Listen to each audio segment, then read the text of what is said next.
Cukup jelas. Jelas ya? Oke, baik, terima kasih. Kita mulai, bismillahirrahmanirrahim. Assalamualaikum warahmatullahi wabarakatuh. Waalaikumsalam warahmatullahi wabarakatuh. Waalaikumsalam. Warahmatullahi wabarakatuh. Alhamdulillahirrabbilalamin. Wassalatu wassalamu ala asrafil anbiya wal mursalin. Habibana wa nabiyana Muhammadin sallallahu alaihi wasallam. Wa ala alihi wa ashabihi wa man tabi'ahum bi ihsanin ila yaumiddin. Wa ba'd.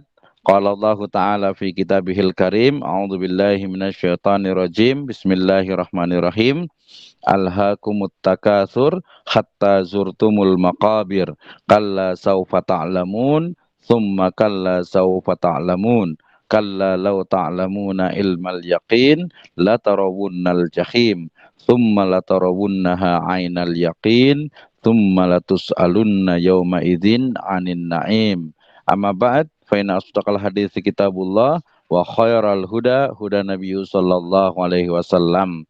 Pertama-tama syukur kepada Allah Subhanahu wa taala yang telah memberikan kepada kita kenikmatan iman, Islam dan juga ihsan.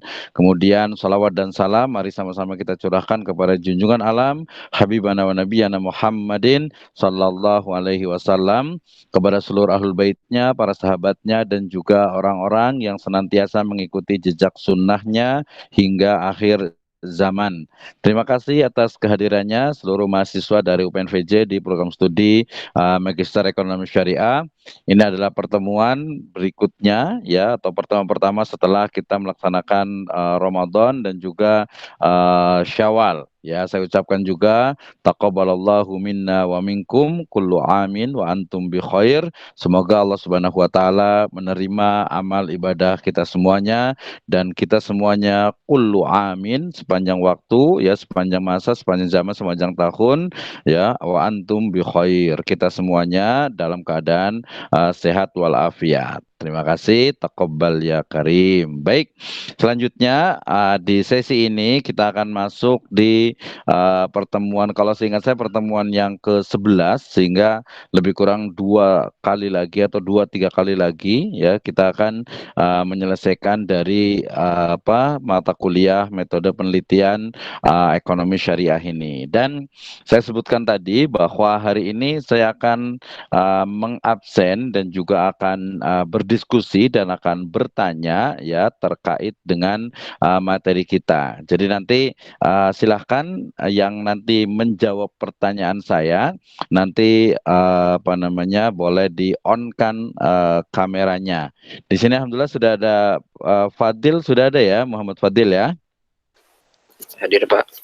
Oke, Mas Fadil sebagai koordinasi dari kelas nanti akan membantu saya terkait dengan beberapa pertanyaan terutama di materi kita di metode penelitian kuantitatif. Ya, ini saya ambil ini karena kemarin itu beberapa hal terkait dengan metode penelitian kuantitatif, kemudian juga ada UCP-nya itu ternyata ya bagus-bagus gitu jawabannya gitu ya, sehingga wah ini kayaknya harus ada seleksi berikutnya atau pemberian nilai berikutnya agar kita lebih tahu gitu ya. Jadi penilaiannya itu bukan hanya dari sisi tidak ada interaksi ya, dan hanya mengisi soal, kemudian hanya mungkin menjawab soal gitu ya, kemudian juga mungkin ada beberapa kehadiran juga gitu ya. Nah hari ini metode pembelajaran saya adalah munakosah atau tanya jawab atau diskusi. Nah pertama tentu saja saya akan tanyakan yang sudah hadir di sini. Alhamdulillah sudah cukup banyak ya. Sudah cukup banyak di sini. Sebentar, saya absen dulu, saya lihat dulu. Ada Alivia, Nandia, kemudian ada Ananda, kemudian ada Anissa, ada Dinda, ada Faisal, ada Ibrahim, ada Miftahul Jannah, Muhammad Ferdian, ada Muhammad, Nadia, Rahmat Wildan, Raihan, Rani, ya, kemudian ada Rizky, kemudian ada Sekar, ada Syed Muhammad, ada Yulia Syifa Pertiwi. Oke ya. Di sini juga tadi ada mahasiswa saya, ada Pak Rizal Tamami. Nah, saya akan tanyakan sebenarnya ada dua sesi ya. Sesi pertama itu adalah terkait dengan pertanyaan, kemudian di sesi kedua adalah nanti siapa yang duluan bisa menjawab atau minimal kalau nggak menjawab itu ya merespon dari penelitian saya. Dan ini yang sangat mudah sekali, dari yang mudah sekali pertanyaannya sampai yang ke sifatnya itu lebih detail. Dan nanti insya Allah di jam ke 11.30 ya, nanti kita akan siapkan untuk yang sudah siap presentasi. Seperti tadi yang saya sudah antar di grup WhatsApp ya, bahwa sebenarnya sih ada sekitar 5 sampai 6 orang yang sudah mengirim, tapi ada 3 orang atau lebih tepatnya 3 kelompok yang sudah mengirim untuk presentasi. Sehingga nanti saya akan siapkan, saya akan persilahkan untuk 3 orang ya yang akan mempresentasikan materinya. Oke, terima kasih. Sekarang saya akan mulai dari tadi yang sudah hadir. Saya sambil ketik namanya, baca ini, namanya Alivia. Oke, Alivia dengar suara saya? Iya Pak, dengar Pak. Oke, saya boleh bertanya, Alivia. Oke, pertanyaan sederhana. Nanti setelah Alivia ada Ananda dan Anissa, tiga-tiga ya. Alivia, pertanyaan saya, apa yang dimaksud dengan metode penelitian kuantitatif? Silakan jawab.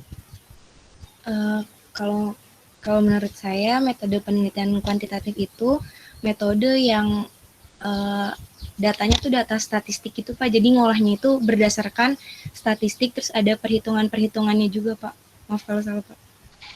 Oke, terima kasih. Nanti sambil baca-baca ya, Olivia ya, boleh di Iya Pak. googling sambil baca. Oke, nanti pokoknya tentang keyword di Google-nya itu adalah metode penelitian kuantitatif. Oke, berikutnya ke Ananda, boleh di open mic-nya, boleh dibuka mic-nya, Ananda Anissa. Iya, Pak. Pertanyaan masih sama, apa yang dimaksud dengan metode penelitian kuantitatif? Silakan. Ananda, saya sambil ketik di Excel saya. Silakan Anda.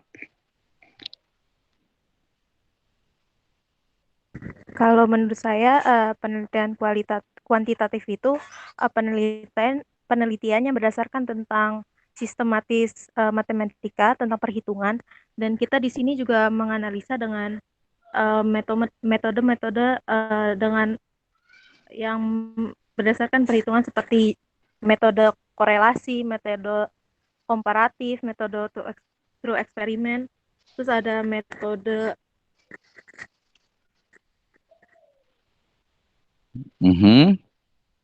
ya, Pak.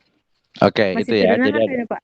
terdengar. Oke, berarti tadi fokus kepada metodologi, sama juga dengan Alivia. Jadi metode penelitian kuantitatif itu lebih kepada tool atau lebih kepada metode yang digunakan ya, tool of analysis-nya itu yang digunakan. Oke. Nah, jawabannya sebenarnya dua-duanya itu sudah mendekati benar gitu ya. Jadi saya sudah kasih nilai di sini dan nilainya ini masuk ke dalam UCP. Terima kasih untuk Alivia dan Ananda.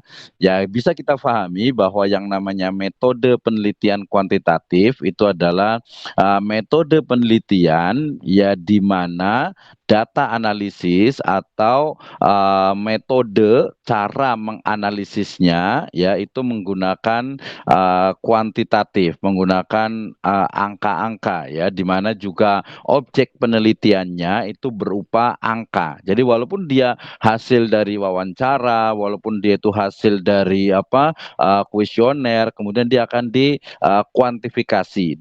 Dikuantifikasi itu maksudnya adalah dia dijadikan dia sebagai angka ya, angka itu yang akan dinilai, yang akan di range, yang akan dijadikan acuan. Jadi sekali lagi, metode penelitian kuantitatif adalah metode penelitian ya, seperangkat cara dalam meneliti di mana objeknya adalah data kuantitatif. Data berupa angka-angka, kemudian metode atau cara menganalisisnya juga menggunakan angka atau menggunakan ilmu statistik. Berarti dalam hal ini Alivia dan Ananda ya sudah cukup benar. Jadi saya kasih nilai 90. Oke, terima kasih. Berikutnya untuk Anissa dan Dinda. Anissa Maharani dan Dinda Milenia. Oke, Anissa boleh open mic-nya?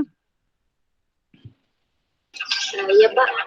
Oke, Anissa, berarti Anissa dengan Dinda ya.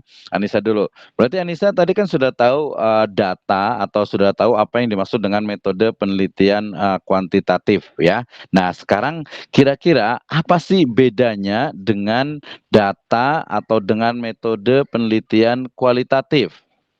Silahkan.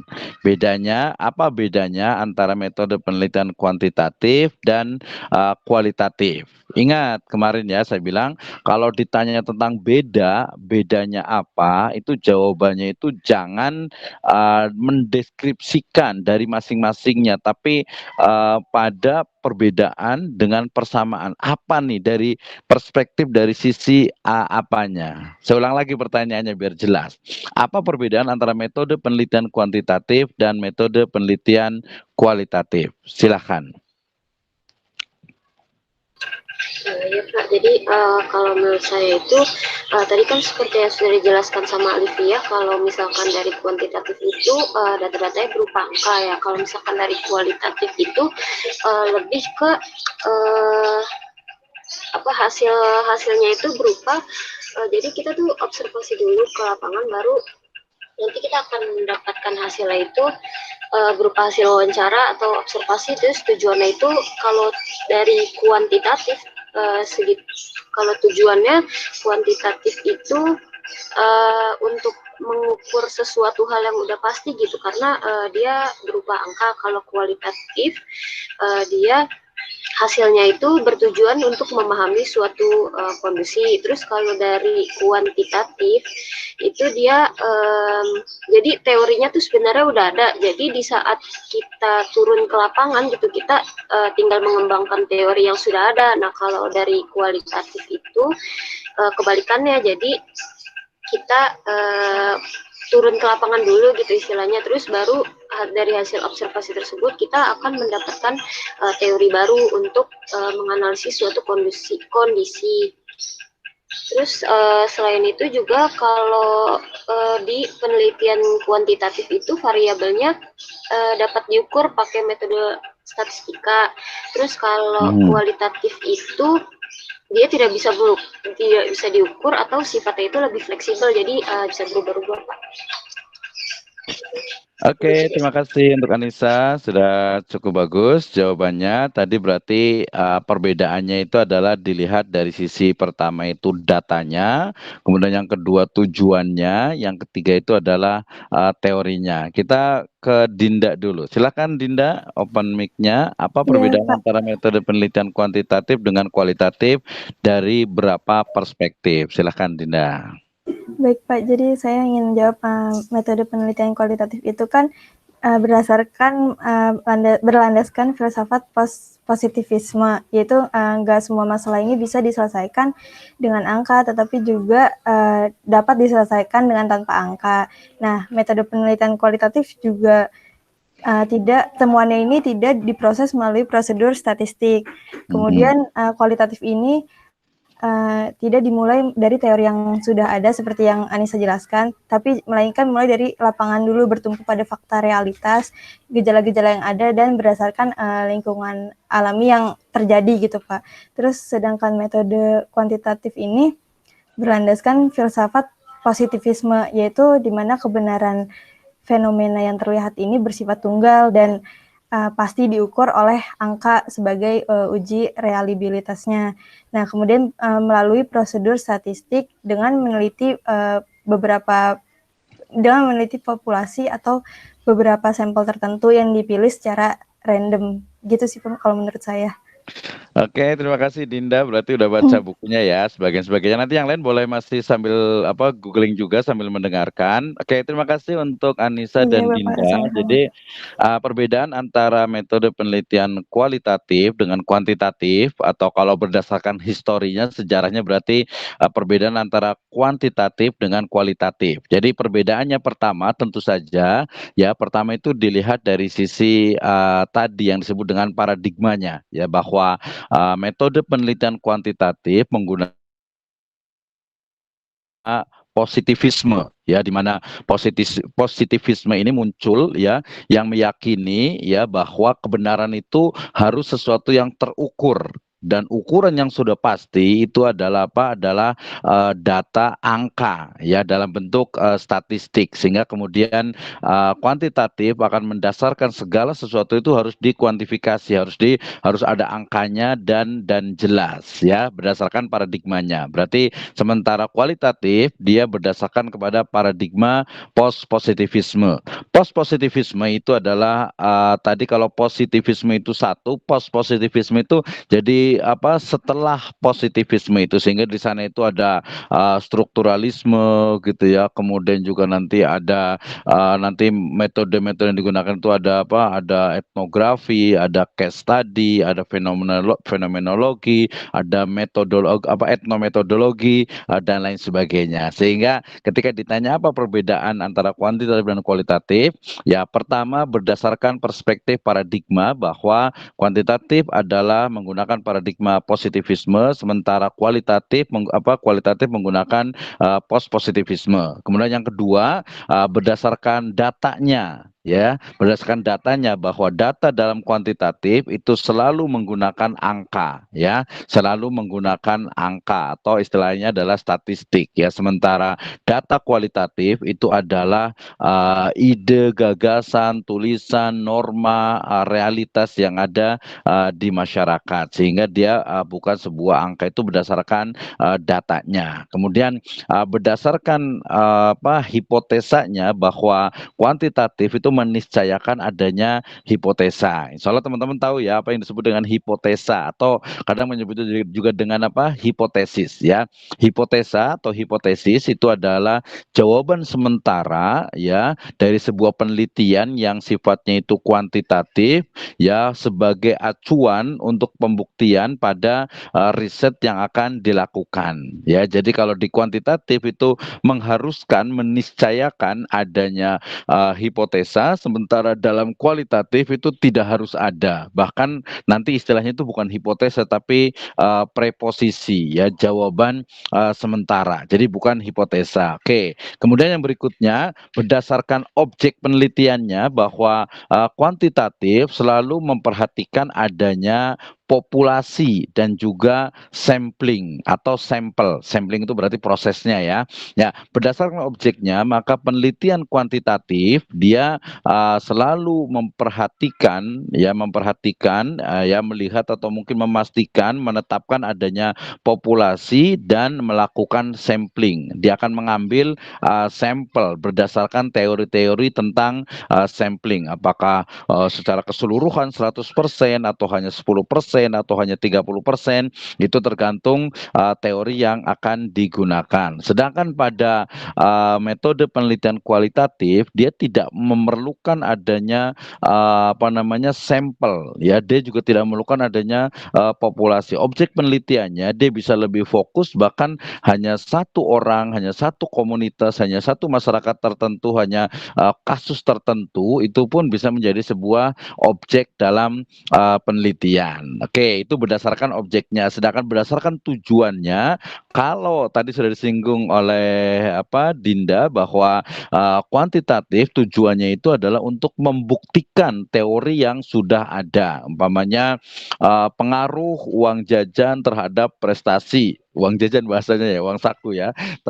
Pengaruh uang saku terhadap prestasi mahasiswa prodi ekonomi syariah UPN-VJ. Nah, itu kan berarti dia ingin membuktikan, oh ternyata di tempat lain orang lain itu sudah melakukan dan membuktikan bahwasanya ada nih pengaruhnya, yang yang uang jajannya itu uang sakunya itu besar, dia lebih semangat kuliah, lebih berprestasi, sementara yang uangnya kecil itu dia kurang berprestasi. umpamanya gitu ya. Atau yang lebih jelas itu adalah pengaruh pendidikan orang tua ya terhadap prestasi mahasiswa gitu, terhadap prestasi mahasiswa, atau mungkin tadi uang jajan, atau mungkin lokasi tempat dan lain sebagainya itu menunjukkan adanya pengaruh. Oh, ternyata pengaruhnya sudah ada, teorinya sudah dibahas oleh orang lain, kita hanya akan membuktikan. Kita ingin membuktikan bahwa teori ini ternyata benar loh, ternyata hipotesa ini benar, ada pengaruhnya dan sangat kuat umpamanya. Oke.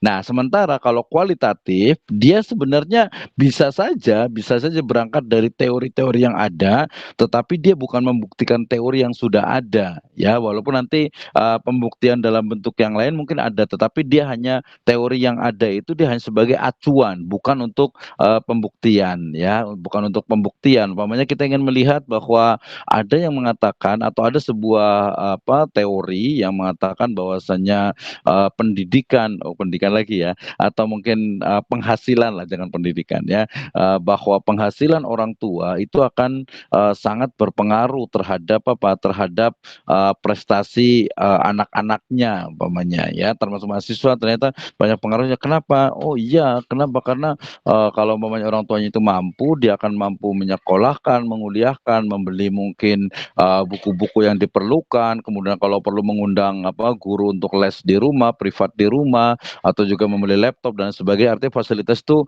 lebih mudah ya. Ini kan namanya ilmu itu dia secara umum, sehingga kemudian kualitatif dia bukan membuktikan teori ya, bisa jadi dia akan mengcreate satu teori tertentu atau bahkan mengkritik dari teori yang sudah ada. Contohnya kita masih ingat kemarin bahwa teori yang mengatakan bahwa negara itu dia tidak bisa hidup tanpa adanya pajak gitu ya. Nah, ini betul tidak nih bahwa negara itu dengan pajak? Contohnya di mana tuh ya, di Norwegia umpamanya, itu kota yang paling mahal. Ternyata kenapa disebut kota paling mahal? Karena memang pajaknya itu tinggi sekali. Ya, mereka berarti memang hidupnya itu ya sekian persen atau mayoritas atau paling banyak itu dari pajak. Nah, artinya bahwa berdasarkan tujuannya, kalau kuantitatif itu dia membuktikan teori yang sudah ada, sementara kualitatif itu dia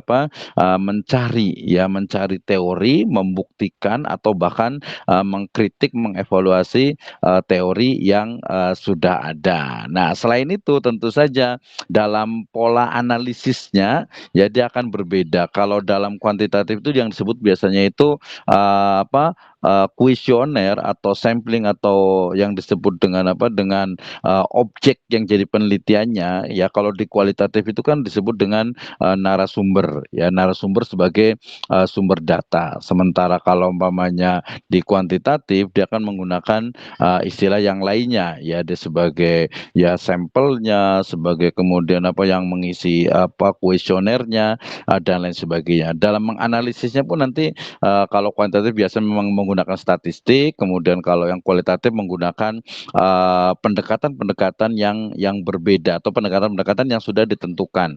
Apakah dia menggunakan fenomenologi, menggunakan case study, menggunakan etnografi, menggunakan etnometodologi, atau kemarin kita bisa menggunakan juga normatif legal studies, menggunakan pendekatan ekonomi syariah, pendekatan makosid, dan lain sebagainya. Nah, tentu saja baik kuantitatif ataupun kualitatif, dua-duanya itu bagus, dua-duanya itu benar sesuai dengan objek yang ditelitinya. Sehingga nanti kalau ada yang bertanya, Pak, saya mau riset ini, baiknya menggunakan kuantitatif atau kualitatif? Nah, maka saya akan jawab bahwa penelitian atau penentuan dalam metode penelitian itu tergantung kepada objeknya.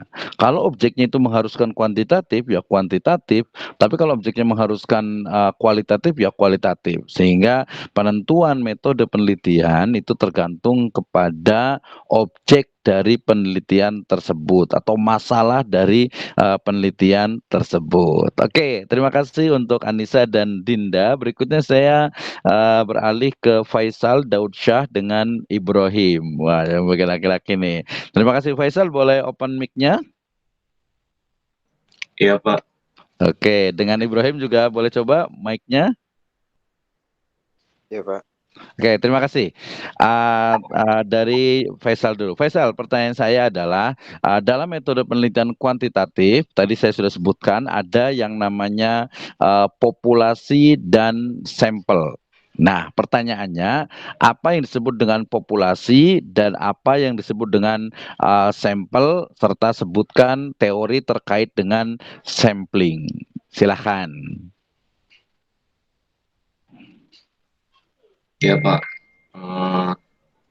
tadi pertanyaannya populasi dan sampel ya Pak. Ya, apa yang dimaksud dengan populasi dan sampel? Kedua, yang kedua, berdasarkan yang saya tahu sih populasi ini keseluruhan subjek penelitiannya Pak. Sementara kalau sampel ini bagian dari si populasi tersebut. Oke, jadi apa namanya? Populasi adalah subjek, sementara sampel adalah bagian dari populasi tersebut. Oke, Iya, seperti Pak. itu jawabannya Faisal ya. Oke, yang kedua, kira-kira sebutkan, pernah baca tidak teori tentang sampling, teori tentang pengambilan sampel. Ini harus ini nih sebenarnya ini. Nanti kita akan ulang lagi, boleh sambil baca-baca yang lain, boleh googling yang lain, atau kalau ada buku boleh pakai buku. Pernah dengar nggak teori tentang sampling ini? Mungkin saya tahu ininya sih, istilahnya doang sih Pak, untuk ngambil sampel. Gimana? Itu yang saya tahu ada apa namanya, simple random sampling atau yang acak sederhana gitu Pak. Terus ada sampel yang acak sistematik, sama yang satu lagi sampel acak berstrata gitu Pak. Benar nggak Pak? Oke, jawabannya benar ya, jawabannya benar, yaitu ada yang disebut itu nanti disebut dengan apa? Teknik sampling ya, teknik sampling. Jadi cara untuk mengambil sampel itu caranya bagaimana gitu ya. Ada yang purposive sampling, ada tadi random sampling, ada stratification sampling dan sebagainya. Jadi mengambil sampelnya. Jadi dengan cara yang terstratifikasi berurutan, ada yang tadi random acak, bahkan ada yang accident sampling, artinya kecelakaan sampling, artinya yang ditemukan saja itu yang kemudian digunakan, yang ditemukan saja itu yang digunakan. Jadi kalau saya mau buat penelitian di sebuah minimarket umpamanya, maka kemudian saya akan duduk di dekat pintu umpamanya, yang datang saya akan kasih kuesioner, datang lagi saya kuesioner, berarti nanti ada yang masuk purposive sampling atau accident sampling. Jadi sampel yang ada dan memang yang ditemukan seperti itu. Dan ini sebenarnya kurang efektif ya, kurang bagus. Kenapa? Karena ya tidak mewakili dari populasi yang ada. Oke, terima kasih untuk Faisal. Tadi yang pertanyaan saya sebenarnya lebih spesifik itu ke sebenarnya mengambil sampel ini dia perlu berapa persen sih gitu ya, perlu berapa persen ya, yang saya maksud itu adalah teori itu. Oke, kita beralih ke Ibrahim dulu, saya kasih kesempatan Faisal nanti untuk menjawab kembali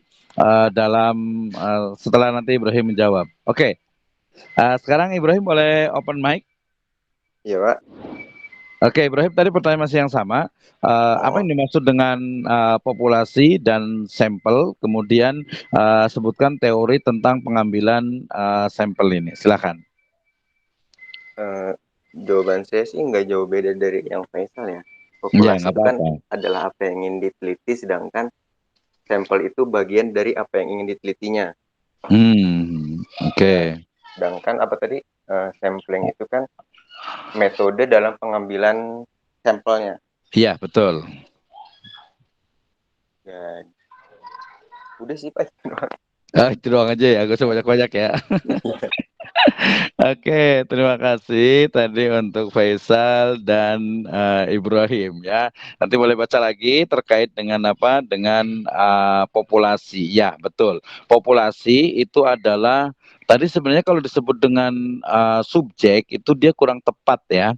Kurang tepat. Kenapa? Karena yang namanya populasi itu adalah sekumpulan dari data yang akan kita jadikan sebagai objek penelitian. Jadi dia bukan subjek ya, mungkin agak sedikit salah ini aja. Jadi bukan subjek tapi objek ya, tapi objek penelitian, sekumpulan data yang menjadi objek penelitian. Ya, objek penelitian itu namanya populasinya. Ya, ketika saya akan meneliti mahasiswa UPNVJ, ya maka berarti seluruh mahasiswa UPNVJ itu adalah populasi penelitian saya, umpamanya sampai 1.500 umpamanya ya, bisa lebih gitu ya. Umpamanya 1.500 itu adalah populasi saya gitu ya, populasi dalam penelitian saya. Atau mungkin saya mau meneliti di pasar Tanah Abang umpamanya ya, maka seluruh pedagang di pasar Tanah Abang itu adalah populasi saya gitu ya. Nah, tapi kemudian karena populasi ini terlalu banyak, maka dalam kuantitatif itu maka diambillah atau digunakanlah sampling atau sampel ya. Sampel. Apa itu sampel? Sampel itu adalah perwakilan dari populasi yang akan menjadi objek khusus penelitian kita. Ya, jadi dari mahasiswa UPNVJ yang 1.500, saya ambil 150 aja lah gitu ya. Saya ambil 150 saja umpamanya di prodi kita lah, di prodi ilmu ekonomi syariah ya, di ekonomi syariah.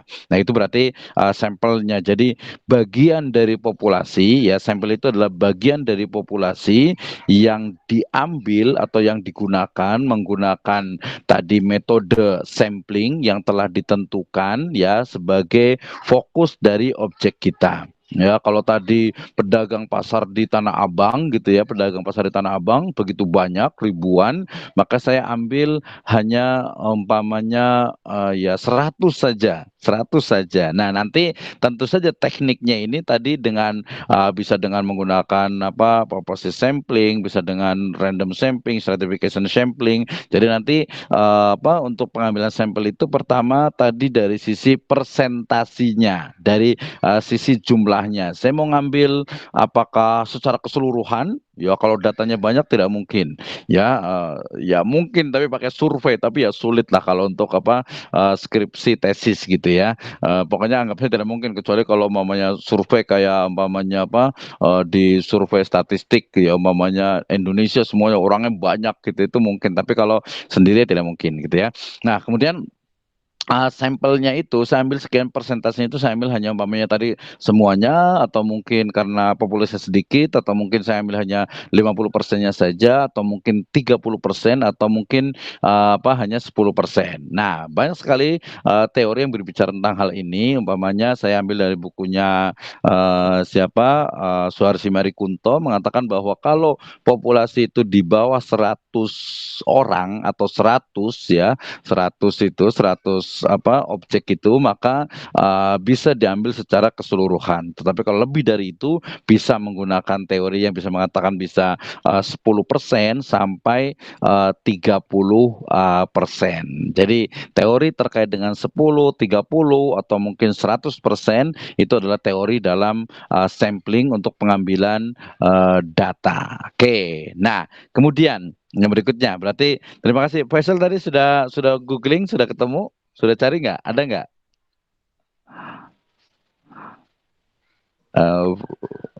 Belum Pak. Belum ya. Sambil belum masih nyari. Nanti nyari. Ya udah, nanti lagi. Nanti kita setelah ini nanti ada pertanyaan berikutnya, nanti pertanyaan yang harus dijawab semuanya. Oke.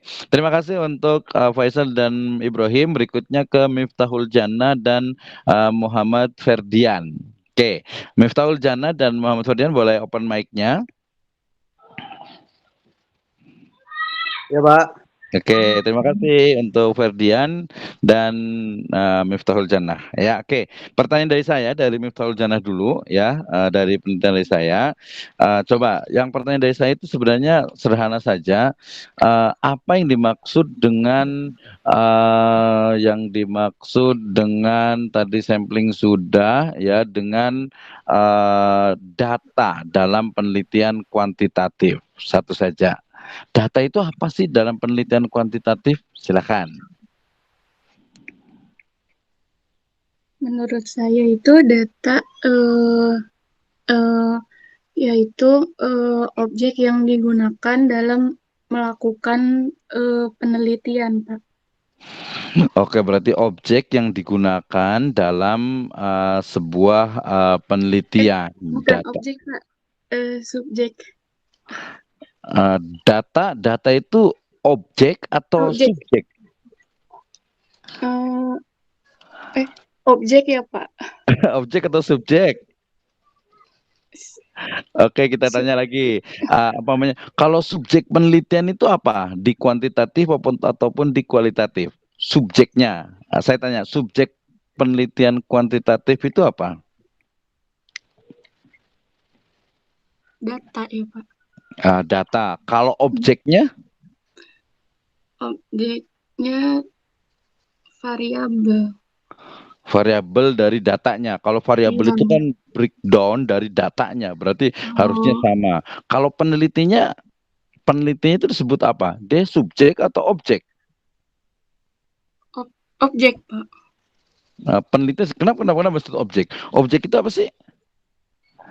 Objek itu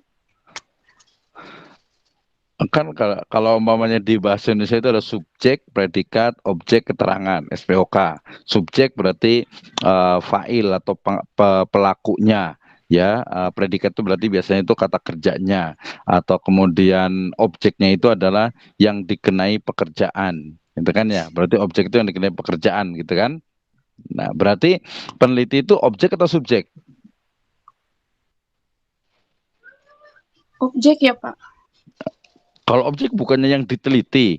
Kalau dalam bahasa itu tineliti. Iya. Jadi subjek ya, Pak. Subjek gitu ya. Jadi subjeknya berarti kalau itu berarti adalah objeknya. Iya. Nah, kira-kira kalau syarat nambah lagi jadi ini untuk mengetahui atau untuk membuktikan bahwa data itu sudah valid itu pakai apa ya? Dalam penelitian kuantitatif.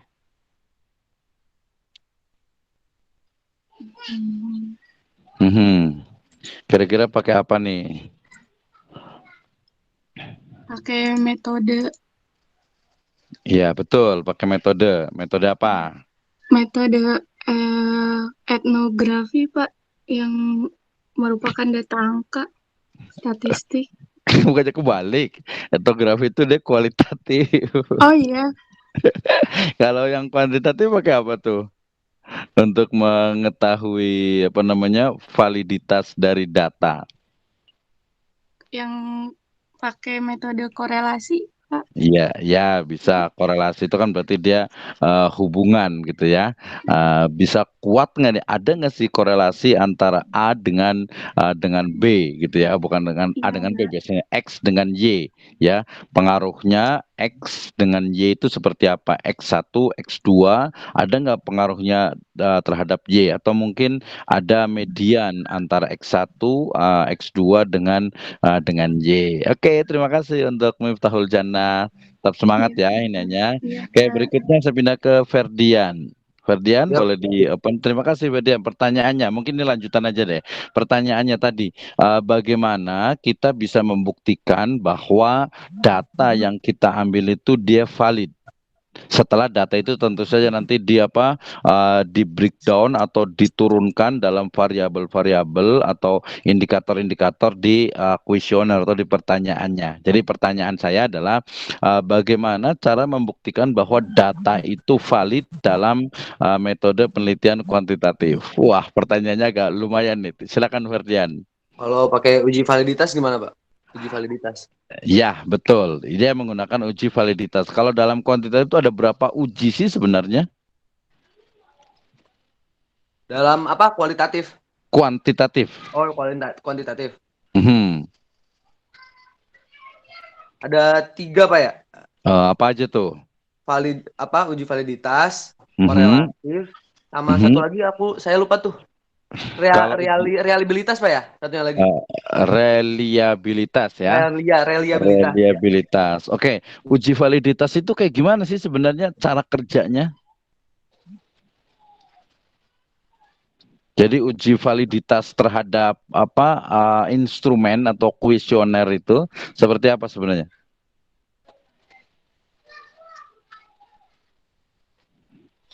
Yang uji validitas, Pak ya? Ya, boleh silakan. Sambil nyontek juga nggak apa-apa. Yang penting tahu kan. Tapi nggak ada dicontekin ya. Silakan Ferdian. Jadi cara kerja uji validitas ada. Bentar Pak. Sebentar. Oke, ya nggak apa-apa, tenang aja. Atau kita juga boleh loncat. Barusan saya ngeliat di sini ada Nadia. Nadia, Ferdian boleh sambil baca dulu ya, sambil lihat dulu. Nadia Gustiana. Nadia Gustiana, boleh open mic? Iya Pak. Iya, semangat ya Nadia ya. Nadia, boleh saya tanya terkait dengan tadi kan ada uji validitas ya dalam instrumen. Jadi gini, dalam sebuah metode penelitian kuantitatif, setelah populasi ditemukan, ditentukan samplingnya, ya berikutnya adalah apa? Adalah kita membuat instrumen ya untuk mengambil datanya. Bagaimana instrumennya itu berarti dengan apa? Dengan membuat kuesioner ya. Kuesioner itu berarti daftar pertanyaan. Nah, pertanyaannya ya, bagaimana cara ya menguji, membuktikan bahwa instrumen dalam kuesioner itu memang sudah valid, sudah benar. Nah, yang sudah pernah Nadia baca seperti apa tuh? Tadi ada disebutkan ada uji validitas, ada uji reliabilitas, nanti ada uji T dan lain sebagainya. Pernah baca itu? Silakan Nadia.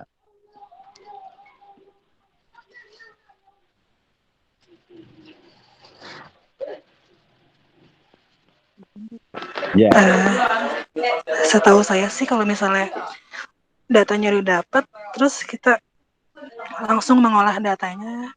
Enggak, sebelum diolah kan, kita bicara sebelum datanya diolah. Jadi data sudah dapat itu kan dalam bentuk kuesioner. Sebelum datanya diolah itu kan ini datanya udah valid belum nih? Karena kita ngomongin kuantitatif. Jadi sebelum datanya diolah, ini datanya itu harus dibuktikan dulu ya bahwa ini memang valid gitu ya. Tadi dengan validitas, reliabilitas, kemudian nanti ada uji T dan lain sebagainya. Nah, itu mekanisme yang digunakan untuk membuktikan bahwa ini datanya memang sudah benar gitu kan. Oke, silakan.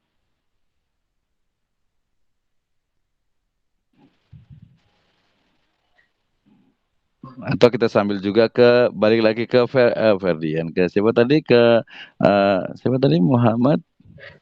Iya, Ferdian kan ya. Ferdian sudah ketemu? Yang sebentar Pak. Bentar. Silakan. Sudah cukup bagus sih sebenarnya. Yang tadi Nadia boleh. Apa yang dimaksud dengan itu ya, uji validitas itu Pak ya? Ya, betul. Apa itu uji validitas? Di sini halaman 89. Mungkin uji validitas adalah uji yang dilakukan untuk mengetahui apakah ada hubungan korelasi antara faktor X dan faktor Y kali Pak. Oke, itu berarti dia sebenarnya bukan ke validitas, tapi dia sudah masuk ke uji korelasi. Jadi kan ada tidak pengaruhnya X terhadap Y, itu udah uji korelasi tuh, itu udah terakhir. Sebelum diuji korelasi itu namanya ada validitas instrumen. Jadi instrumen atau pertanyaan-pertanyaan dalam kuesioner itu dia harus diuji valid tidak nih, bener nggak nih? Ini orang mau meneliti tentang umpamanya pendapatan umpamanya orang tua, mahasiswa, ya kok ini malah yang ditanya itu tentang kerja di mana gitu ya. Jadi nggak terlalu penting. Paling pertanyaan paling penting adalah berapa gajinya gitu kan ya, berapa gaji utamanya, berapa side job-nya. Itu berarti dia sudah valid tuh. Itu di validitas instrumen. Oke, tapi nggak apa-apa sih karena teman-teman kan belum ini karena saya hanya menguji gitu ya, hanya ngetes. Jadi kalau belum paham ya nggak apa-apa, tapi minimal tahu ternyata jadi begini mekanismenya atau alurnya. Jadi alurnya itu setelah tadi populasi sudah ada, kita ambil sampelnya. Sampelnya umpamanya 100 orang. Nah, 100 orang itu akan jadi objek dari penelitian kita ya. Nah, 100 orang sampel ini akan menjawab dari pertanyaan kita. Nah, berarti kita akan membuat sebuah pertanyaan ya, pertanyaan atau daftar pertanyaan dalam bentuk kuesioner ya. Nah, kuesioner ini dia akan dijawab ya. Kalau sekarang sudah pakai Google Form, lebih mudah lagi gitu ya. Nanti umpamanya dia bisa menggunakan skala Likert gitu ya, menggunakan apa namanya skala untuk pengukurannya, bisa pakai Likert, bisa pakai juga Goodman, atau bisa juga pakai skala bertingkat, diferensiasi semantik dan lain sebagainya. Tapi yang paling umum adalah Likert. Jadi umpamanya dari mulai sangat setuju, setuju, ragu-ragu, tidak setuju, sangat tidak setuju, umpamanya gitu ya.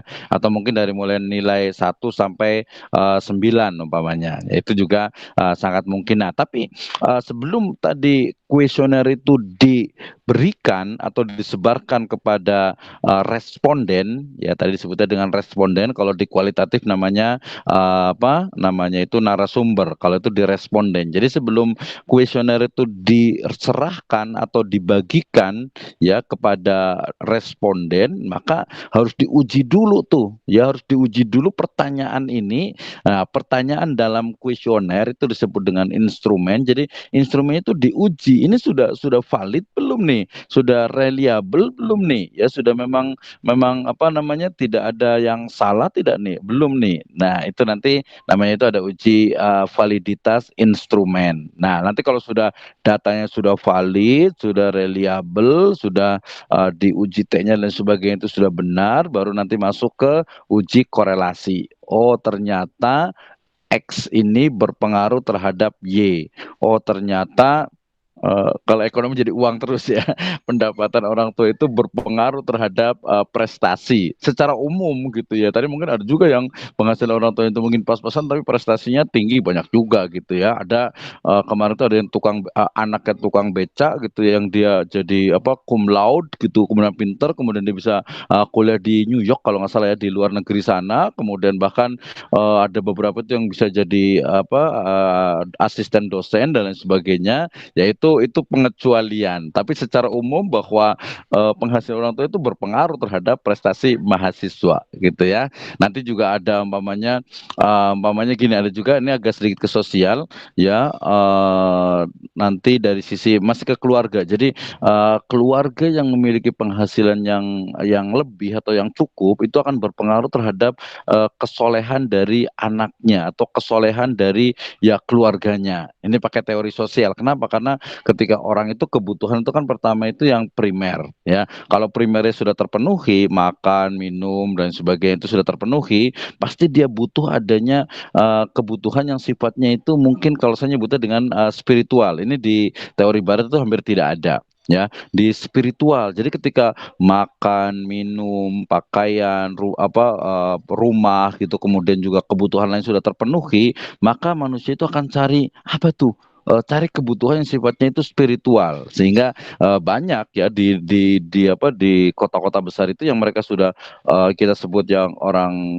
the have gitu ya, orang yang memiliki kekayaan cukup, mereka akan berpikir oh berarti ada yang lain nih, kepuasan yang lain, apa itu? Yaitu kepuasan spiritual. Nah, ini nanti masuk juga kenapa kepuasan spiritual nanti masuk ke dalam yang disebut dengan jaminan untuk disebut dengan hak konsumen ya dari sisi spiritual. Ini menjadi masuk bagian dari halal industri yang menarik untuk dibahas sebenarnya. Oke, terima kasih untuk Ferdian dengan Nadia. Saya mau tanya lagi berikutnya ke Rahmat Wildan dan Raihan. Saya ambil waktu sedikit lah ya. Rahmat Wildan dan Raihan. Nanti ada Rani dengan Rizky, kemudian dengan Julia. Oke, 3 orang lagi. Oke, pertanyaan saya ke Rahmat Wildan. Oke, boleh open mic? Iya. Oke, terima kasih. Masih semangat ya, Rahmat Wildan. Oke, Rahmat Wildan, pertanyaan ke saya adalah coba sebutkan 3 metode penelitian kuantitatif yang diketahui. Silakan. Kalau nggak 3, 1 saja deh. 1 tapi sebutkan mekanismenya. Silahkan Wildan.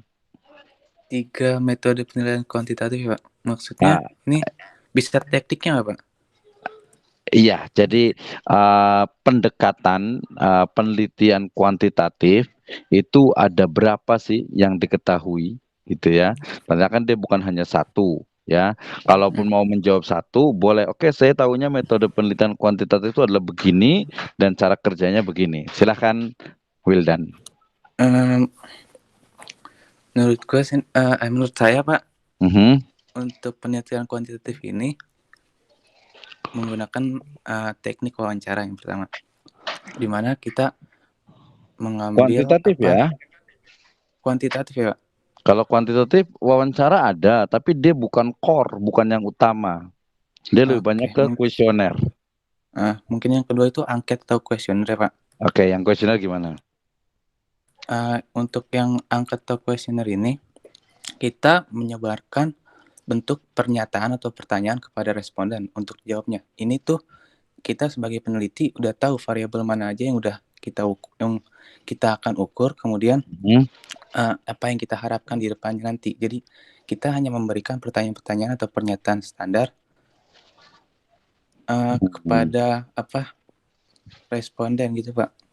Oke, jadi apa namanya, pertanyaan jangan standar juga pertanyaannya, harus yang lebih, yang luar biasa gitu ya. Nggak sedalam wawancara sih, Pak. Oke, nggak sedalam wawancara ya, iyalah. Ya, kata standar itu agak standar ganda, ada multi tafsir soalnya.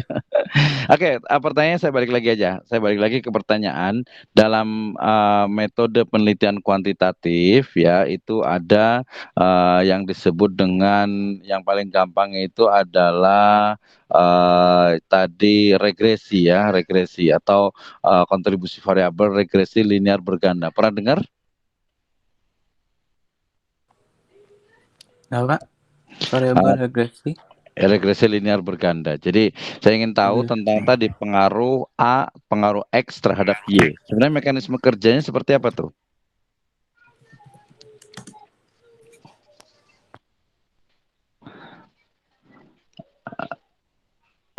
Oke, kita sambil tanya juga ke ya silakan.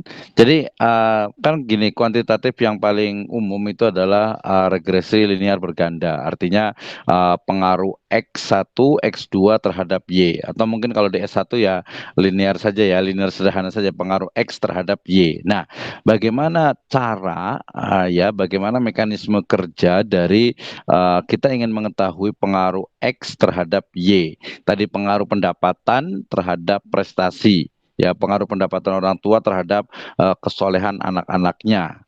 Nah, gitu ya. Jadi bagaimana cara kerjanya? Oke, ini pertanyaan ini saya tanyakan juga ke Raihan Pradana, kemudian Rani, kemudian ada Rizky Sahlan, Sekar Purboningrum, dan Syed Muhammad. Juga ada Yulia Syifa Pertiwi. Oke, silakan yang mau jawab dari kesemuanya ini. Jadi pertanyaannya saya ulang lagi, sebutkan tadi pendekatan penelitian satu saja dan cara kerjanya. Ini sebenarnya pertanyaannya adalah jawabannya itu ada di tugas masing-masing. Oke, silakan. Ada yang mau jawab? Ada Wildan, Rehan, Rani, Rizky, Sekar, Syed Muhammad, kemudian Yulia Syifa Pertiwi. Silakan. Masih on ya semuanya ya.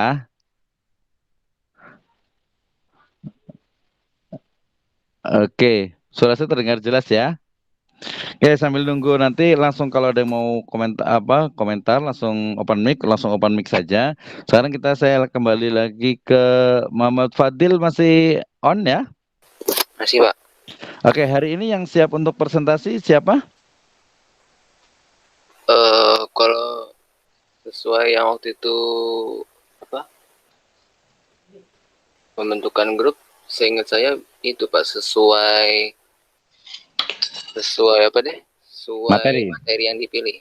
Kan pertama ada komparatif, terus yang kedua korelasi, yang ketiga metode survei.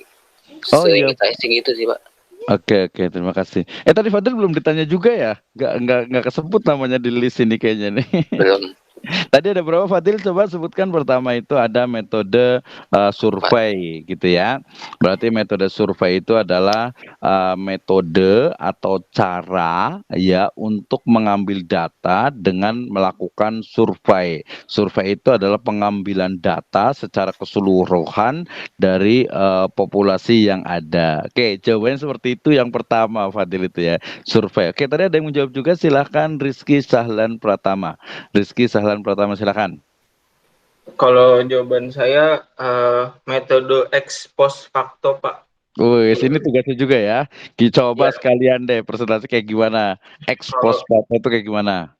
Kalau menurut saya ex post facto itu kayak bukan menurut saya tapi deskripsi saja. Iya. Meneliti. Jadi hubungan antara sebab dan akibat gitu, Pak. Terus datanya juga nggak boleh dimanipulasi sama penelitinya gitu, Pak.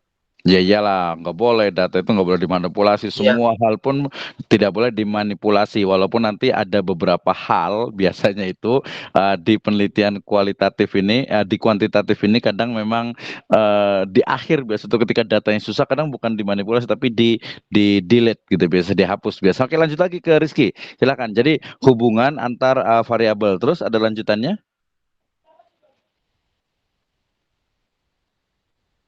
Silahkan Rizky. Iya Pak, jadi kan hubungan antara dua variabel yang sebab akibat itu Pak. Jadi misalkan variabel satu bisa mengakibatkan variabel yang lain gitu Pak.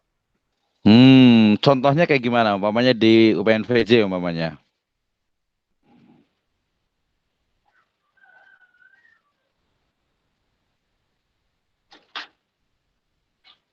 Contoh realnya tadi kan berarti umpamanya kita sebut X itu adalah sebab dari Y, itu kan ya, atau A itu adalah sebab dari Y. Umpamanya yang paling sederhana itu karena umpamanya di sini siapa ya, Raihan. Karena Raihan itu rajin, atau Fadil aja deh ya, Raihan dengan Fadil. Karena Raihan dan Fadil itu rajin ya, maka dia mendapatkan nilai yang tinggi. Itu kan sebab akibat gitu ya. Nah, dalam sebuah riset itu seperti apa? Silakan tambahkan Sahlan. Rizky Sahlan. Ya, mau menambahkan atau sudah cukup? Cukup, Pak. Cukup ya. Jadi sebab akibat. Oke, Rani. Shade dulu ya. Saya sebenarnya baca itu Sayyid gitu. Cuma kadang karena ini jadi shade gitu. Jadi kadang agak enak nih teman-teman di Singapura itu juga pakainya shade gitu. Padahal Sayyid gitu. Tapi nggak apa-apa. Syed Muhammad silakan. Setelah Syed Muhammad baru ke tadi siapa, Rani. Silakan. Saya izin menjawab Pak. Jadi saya itu metode penelitian eksperimen. Oke, kayak gimana eksperimen? Single subject research atau penelitian subjek tunggal. Jadi penelitian ini itu dilaksanain pada subjek tunggal. Dilaksanakan pada subjek tunggal dengan tujuan untuk mengetahui seberapa besar pengaruh dari perlakuan yang diberikan secara berulang-ulang terhadap perilaku yang ingin dirubah dalam waktu tertentu. Gitu, Pak. Dia subjek atau objek ya? Dia lebih ke subjek kayaknya Pak, setahu subjek saya. Ya. Oke, kita kasihkan ini contoh realnya. Saya membuat riset tentang apa gitu dengan menggunakan metode tadi itu. Misalkan kayak penggunaan gadget untuk sekolah online atau kuliah online gitu Pak. Untuk saya gitu, saya gimana sebabnya? Kan sebabnya gara-gara virus corona. Nah akibatnya jadi saya lebih sering menggunakan gadget untuk belajar gitu loh Pak. Itu bukan Pak? Oke, tadi namanya metodenya apa? Penelitian subjek tunggal. Subjek tunggal ya, berarti dia subjeknya subjeknya itu dia satu gitu ya. Kemudian apa kelebihan dan kekurangan dari penelitian subjek tunggal ini? Menurut saya ya kelebihannya ini bisa bisa dijelaskan secara spesifik oleh satu orang. Kekurangannya yaitu ya ini cuma bisa diteliti hanya untuk satu orang saja Pak. Jadi cuma meneliti satu orang gitu. Jadi keterwakilan dengan apa generalisasinya itu agak-agak sulit gitu ya. Iya, Pak. Jadi umpamanya hanya meneliti satu orang, ini mirip dengan case study. Tapi kalau di case study itu dia sebenarnya itu apa pemilihan subjeknya itu, pemilihan yang kita jadikan objek penelitian itu dia betul-betul memang unik, menarik gitu. Jadi bukan asal. Kalau tadi ya orang juga udah tahu gitu ya bahwa karena pandemi ini kemudian apa orang pakai gadget gitu, gadget ya, pakai handphone. Kemudian kenapa kemudian apa akibatnya apa? Dia berarti sering lihat gadget juga, semua pekerjaan dari gadget, hiburan semua di gadget sehingga orang tidak bisa lepas dari gadget itu. Tapi udah cukup lah. Terima kasih untuk Syed Muhammad, waktunya agak terbatas. Silahkan Iya, Rani Ramadhani. Oke, ya izin menjawab ya Pak. Iya, jawab apa Saya tuh? pengen tadi pertanyaan tadi saya pengen mengambil metode korelasi, di mana metode korelasi ini merupakan metode penelitian yang digunakan untuk melihat hubungan antara variabel atau beberapa variabel dengan variabel yang lain. Oke, Ini nggak tuh baca kan ya? enggak Pak. Oke, lanjut. Udah bagus Rani. Lanjut. Cara kerjanya gimana untuk mengetahui korelasi? Cara kerjanya itu tuh kayak dia itu menghubungkan satu variabel, misalkan seperti kayak variabel variabel dependent atau biasa itu variabel X itu dihubungkan dengan independen. Misalkan contohnya gini Pak, ada suatu penelitian dia itu pengen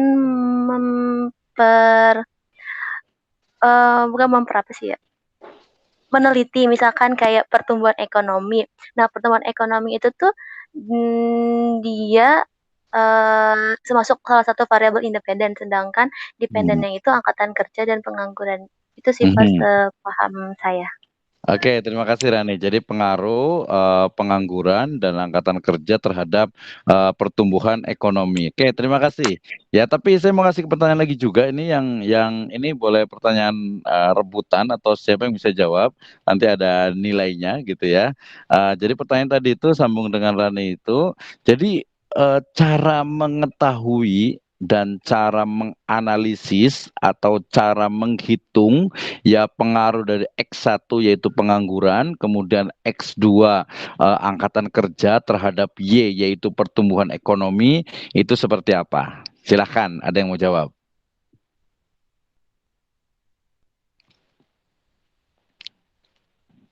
Ada yang mau jawab? Silahkan.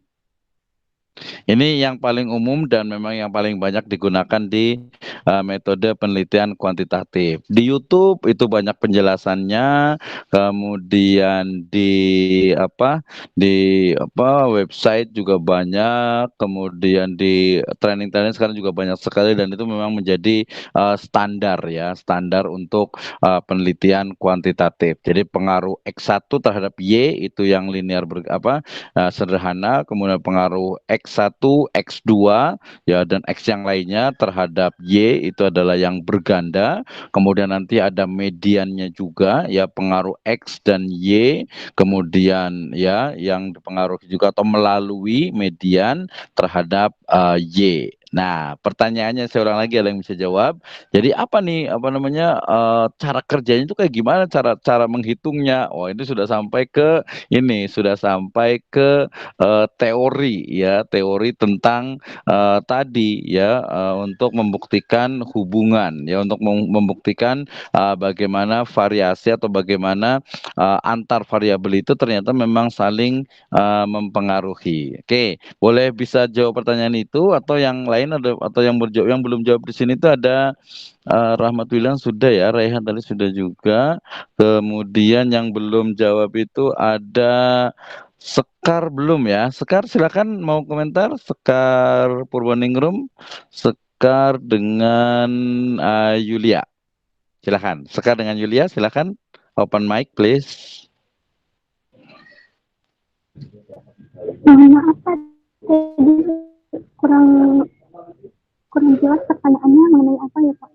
Oke, terima kasih. Sekar Purwaningrum, pertanyaannya sederhana saja. Pertanyaannya adalah sebutkan satu satu model penelitian di kuantitatif dan bagaimana cara kerjanya. Silakan, yang dipahami saja. Tadi ada korelasi, ada ada subjek sendiri gitu ya, subjek tunggal, kemudian juga ada yang evaluasi, kemudian juga ada pengaruh dan sebagainya. Pernah baca-baca di kuantitatif? Silakan Julia dengan saya mau coba jawab yang Oke, silakan Sekar. saya mau coba jawab yang metode ekspos fakta, Pak. Ya, kayak gimana cara Metode ekspos fakta itu merupakan penelitian dari yang dilakukan dari suatu kejadian yang sudah terjadi gitu, Pak. Teknisnya itu nanti di metode ekspos fakta kita menetapkan masalah penelitiannya dulu, lalu membandingkan kelompok-kelompok yang sudah dipilih, lalu pemilihan desain dasar penelitian ekspos fakta, mengumpulkan data baru dianalisis. Nah, metode analisis dari ekspos fakta sendiri itu ada yang analisis kovarian, korelasi parsial, dan pencocokan. Kalau contohnya di sini misalnya ada variabel bebas dan variabel kontrol dan variabel terikat. Variabel bebas ini misalnya motivasi belajar dan variabel kontrol ini misalnya pria dinamika. Kemudian untuk variabel terikatnya misalnya prestasi belajar. Jadi bentuk penelitian itu bisa merupakan kayak gini, Pak. Analisis hubungan yang dapat dilakukan dengan melihat skala rata-rata dari hasil pengukuran motivasi belajar dengan rata-rata skala hasil pengukuran prestasi belajar. Jadi peneliti bisa melihat pengaruh atau hubungan motivasi belajar terhadap prestasi belajar berdasarkan jenis pelajaran siswa. Contohnya seperti itu, Pak. Oke, bisa kasih contoh yang lain dari ilmu ekonomi atau ekonomi syariah? Silakan.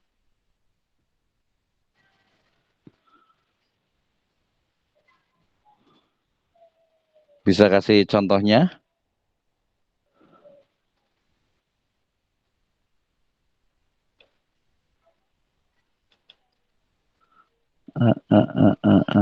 Silakan.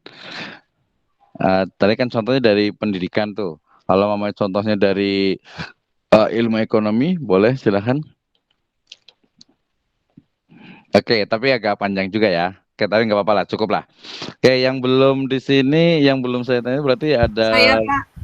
Siapa tuh namanya? Yulia ya, silakan Yulia. Yulia coba sebutkan satu metode di kuantitatif, Yulia Shiva Pratiwi ya. Kemudian cara kerjanya itu seperti apa? Silakan.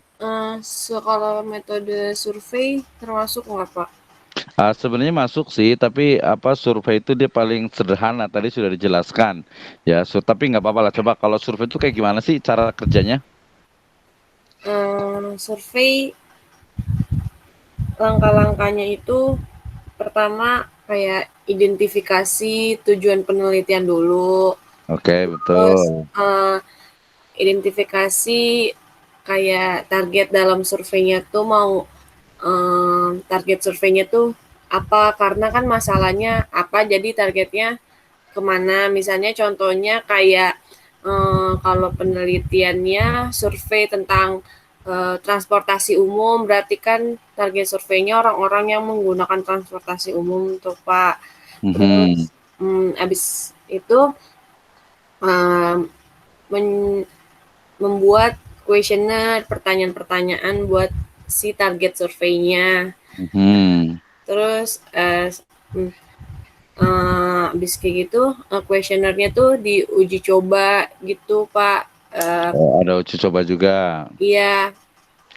Biar lebih valid, Pak. Terus bagaimana cara kita mengetahui valid itu? Itu caranya tuh dengan cara kuesioner yang kita tanyakan itu sesuai apa enggak dengan masalah yang penelitian itu gitu. Ada rumusnya nggak untuk mengetahui validitas tadi? Dengan tadi ada reliabilitas dan sebagainya.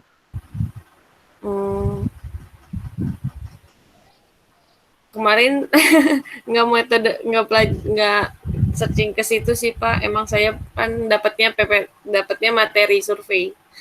Oh gitu, ya udah nanti ditambahkan lagi berarti ya, nanti karena lebih detail. Oke, balik lagi ke survei. Kira-kira untuk apa sih sebenarnya kelebihan dan kekurangan dari metode survei ini? Silahkan.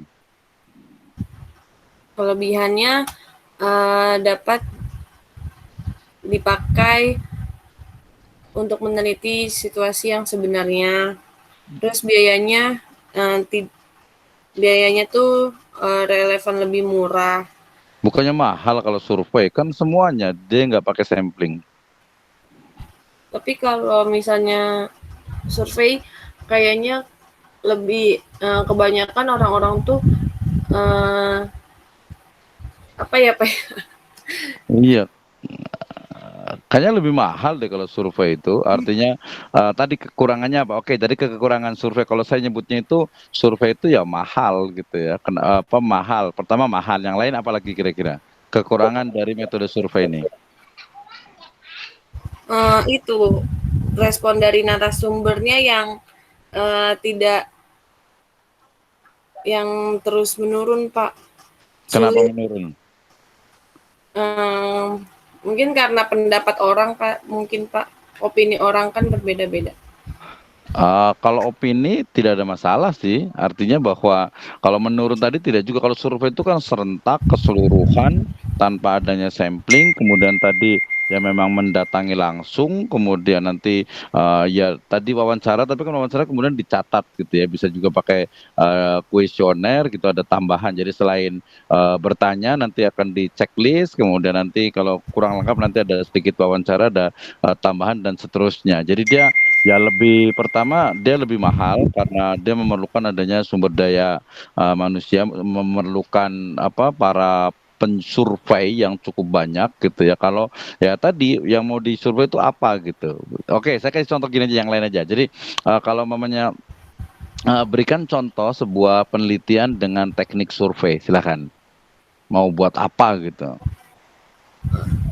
Mungkin saya akan milih penelitian itu untuk orang bekerja, kayak lebih suka naik MRT atau KRL, lebih cepat yang mana? Nah, kalau survei, berarti yang disurvei itu siapa? Orang-orang yang naik naik MRT sama MRT sama KRL, Pak. Ada berapa jumlahnya? Kalau dari saya cukup mengambil 10 orang. 10. Kalau survei ada pakai sampling nggak? Batas. Survei pakai sampling nggak?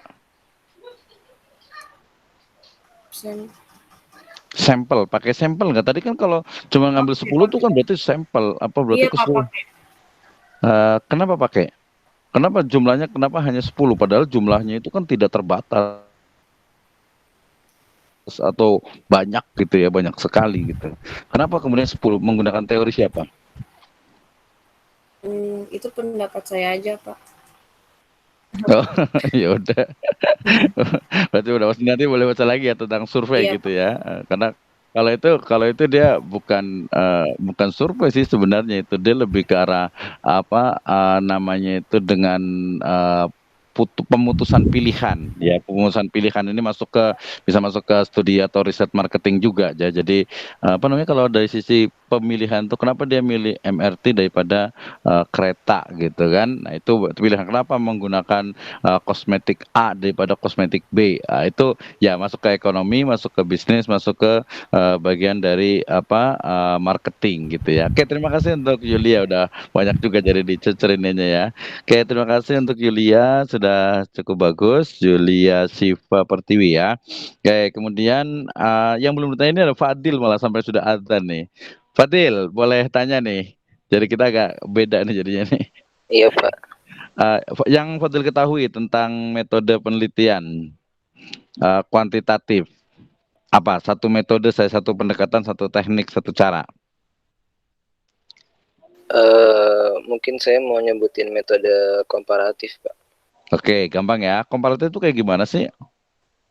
Kalau penelitian komparatif itu dimaksudkan untuk mengetahui atau menguji perbedaan dari dua kelompok atau lebih gitu Pak. Cara kerjanya kayak gimana untuk mengetahuinya?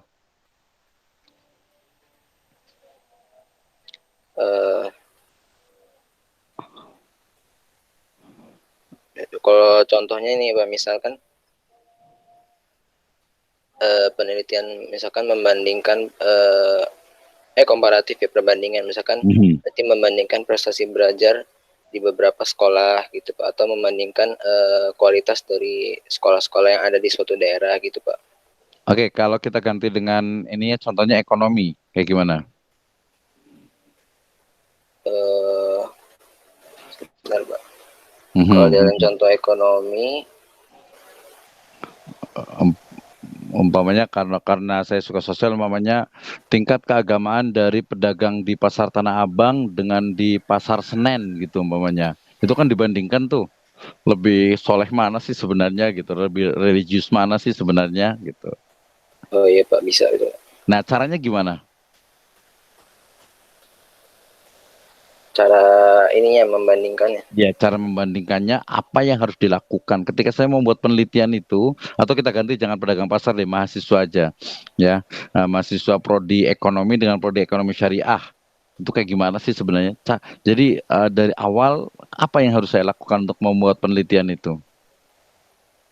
Kalau apa yang harus dilakukan, mungkin awalnya itu kita mendefinisikan masalahnya tuh Pak. Oke. Kemudian melakukan kepustakaan atau dokumen, perpustakaan bisa dari buku atau jurnal, dokumen-dokumen.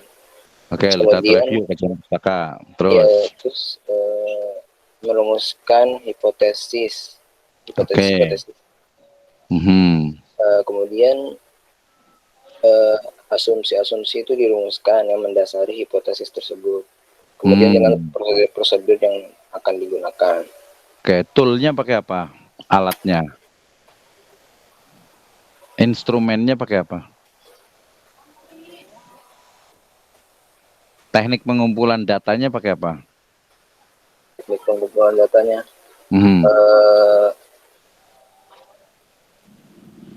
Kalau nominal, ordinal itu termasuk ya Pak? Kenapa? Jenis data nominal, ordinal. Ya itu nanti jenis datanya. Jadi nanti tekniknya itu apakah dia wawancara atau mungkin kita hanya ngasih kuesioner saja gitu ya. Jadi wawancara atau kuesioner. Tapi yang kalau di kuantitatif ini ya kuesioner lah. Jadi kuesioner itu akan dibagi kepada pedagang pasar di Tanah Abang dengan di Senen. Nanti pedagang itu kan banyak, berarti nanti pakai sampling juga. Di Tanah Abang pakai sampling, di Senen juga pakai sampling gitu kan. Nah kemudian instrumennya itu dibuktikan ini sudah nyambung kan dengan permasalahan dengan objek penelitian kita. Nah setelah itu baru pakai dianalisis dengan pendekatan komparatif. Kita kan bisa mengatakan berdasarkan riset saya bahwa umpamanya nih ya, bahwa pedagang-pedagang di Tanah Abang itu lebih religius, lebih islami. Kenapa? Karena ketika azan mereka banyak sekali yang ke masjid gitu kan. Kemudian pola perdagangannya sendiri kita tanya mereka paham dengan ekonomi syariah dan lain sebagainya. Tapi itu contoh, belum tentu juga. Bisa jadi yang Senen lebih religius dan lain sebagainya. Tapi kalau lihat Senen sekarang udah mulai bagus sih masjidnya itu. Tapi kalau Tanah Abang lebih bagus gitu. Nanti kita bandingkan dengan yang lainnya. Karena ini kan studi komparasi gitu ya. Oke, terima kasih untuk Fadil. Saya kasih nilai lah karena ini ketua kelas rajin juga. Jadi tadi saya mohon maaf. Tadi presentasinya berarti nggak apa-apa kita tunda, kita mulai pekan depan. Tadi karena saya agak kurang komunikasi ya, mohon maaf sekali. Saya mau off-kan dulu rekamannya. Kemudian berarti kita sampai di sini ya, sampai di sini terkait mata kuliah kita. Kemudian yang sudah siapkan, insya Allah kayaknya pekan depan itu kita bisa sampai 5 kelompok gitu ya. Khawatir nanti kurang waktunya kurang gitu ya.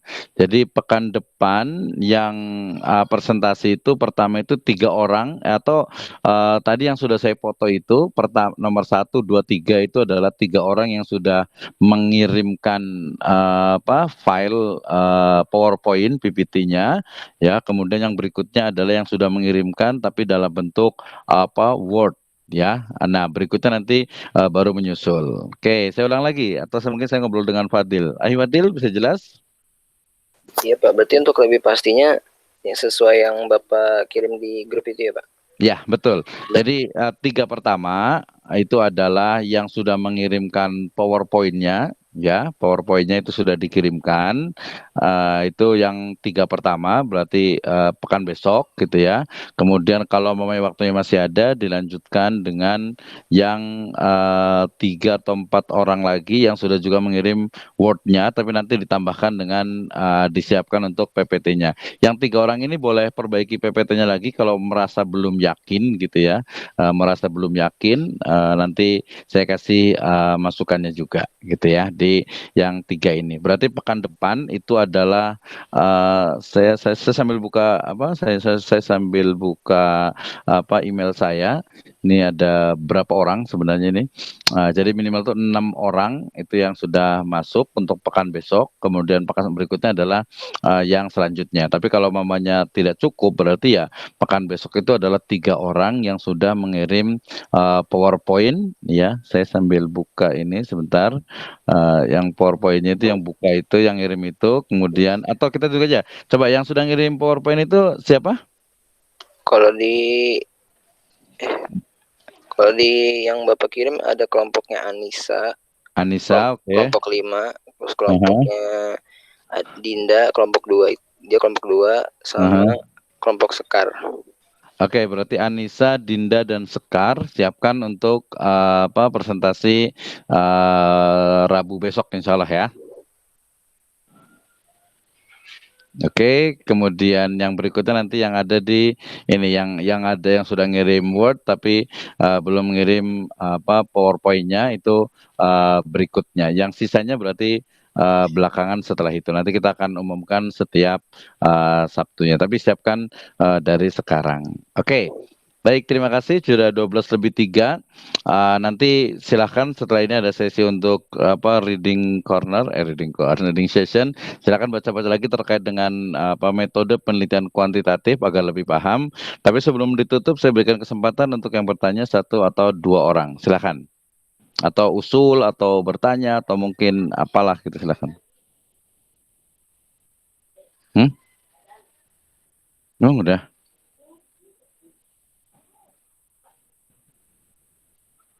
Oh, ada Akhira Yuliana belum ditanya ya. Terima kasih. Nanti ditanya ini lagi ya. Oke, Akhira Yuliana boleh saya tanya nih, bisa on ini kan ya. Akhira Yuliana, ya. Akhirnya pertanyaan saya, tugasnya tentang apa? Tentang metode penelitian. Pak, metode survei. Dia turun dulu Pak. Oke. Ya, boleh. Oke, akhirnya boleh jelaskan tentang metode survei secara lebih detail. Tadi Fadil juga sudah tadi tentang survei juga ya. Oke, bisa jelaskan nggak? 2 menit. Mekanisme cara kita melakukan metode survei. Maaf Pak, kalau sedikit kurang kondusif. Jadi ya, metode survei itu salah satu metode dari jenis penelitian kuantitatif Pak, di mana